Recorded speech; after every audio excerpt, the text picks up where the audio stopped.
What's up, guys? Welcome to another Periscope. I'm in crunch time. There was a video I was making that I'm behind the edits on. I want to get to bed, so that's why I end up doing these live videos.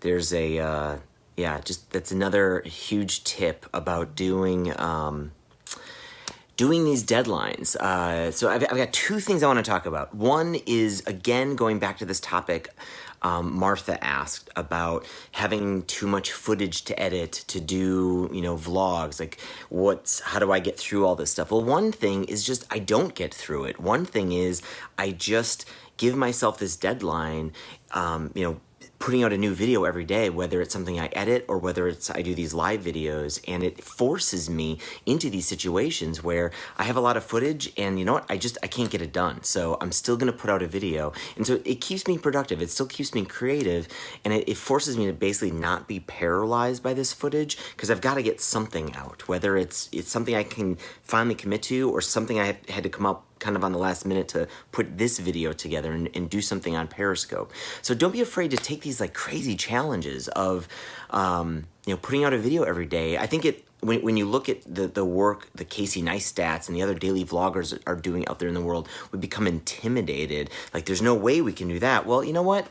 You might not be able to, right? That guy probably, he spends all day doing it. If you only have an hour after work, do what you can do in that hour. Maybe it's you get part of that, an edit done on a vlog, but you end up doing a Periscope. But still give yourself the deadline. Try and be a daily vlogger. I think a lot more people would be happy getting the video out. It's not as hard as it looks. If you don't have the same standard as like just replicating what a Casey Neistat does. The other thing I wanted to talk about was, I shared a story with my daughter today about how I remember when I was, I think I was in like 5th grade, 6th grade, I was really getting into magic. I was doing a lot of magic tricks, and I was even taking classes. I was showing off magic tricks to other magicians, like adults, and my dad encouraged me to go back to my kindergarten teacher, who was a big magician in Chicago, and ask her if I could do a magic show for her class, for her kindergarten class. And I tried to do this. I went up to her in our playground in grade school, and I was so embarrassed to do this, and I didn't do it. I just chickened out. And my father encouraged me to do it again the next day. And finally, I don't know if it was the second time or the third time of this, I finally did it. And this is, I went up to my teacher and I just asked her, like, hey, I've been doing a lot of magic. Would you mind if I, came to your class, and do you want me to do a magic show for your kids? And she said yes. And sure enough, I showed up one day and did this whole little magic show for her kindergarten class, and I think they dug it. They dug it as much as kindergartners watch a 6th grader do a bunch of magic tricks. But it was this monumental moment for me, realizing, what's the worst that could have happened? She says no, I get a little embarrassed, or what's the best? I actually get to accomplish the thing I set out to do. And this is this lesson my father gave me over and over and over again. And it wasn't easy. I kept doing these situations where I was embarrassed. I thought I was, I could feel my body, trying to like give up and not do this thing. But it's taught me over the years, just kind of keep sending these questions out there to people. Can I help you? Can I do this thing? Can I partner with you? There's people I've cold emailed to see if they wanted to work on something together, and it's turned out to be customer deals. It's turned out to be this gig here that I have at High Rise. This was simply a course of action that came from emailing Jason Fried to see if he wanted to help me on some writing software I was working on, to that's forming in a relationship later on. It turned into High Rise.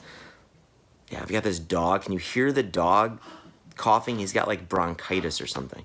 It's crazy. It's hard to do these videos in peace and quiet. But I don't know. There's a really great video. If you want some more inspiration on this, go check out a video Noah Kagan and Tim Ferriss did, in which they help a young entrepreneur kind of work with like rejection therapy to kind of encourage her to go out and be embarrassed and just practice at this. And because the more you do it, the more courage you have at just kind of going out in the world and asking more questions of people to help you out and to do things with you. And it feels embarrassing at first, but what's the worst that can happen? They say no, you get a little embarrassed, and what's the best that can happen? Something crazy. So I hope that was a little inspiring. And thank you so much for watching this on Periscope and watching the YouTube channel. If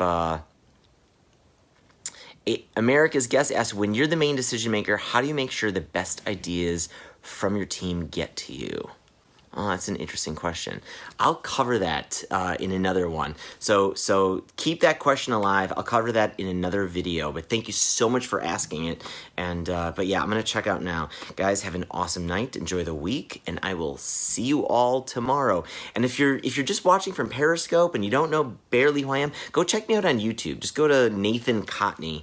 Kontny. I think I'm in my Periscope profile has a link there. But go check me out on YouTube, and I will see you tomorrow. Good night, everybody. Bye.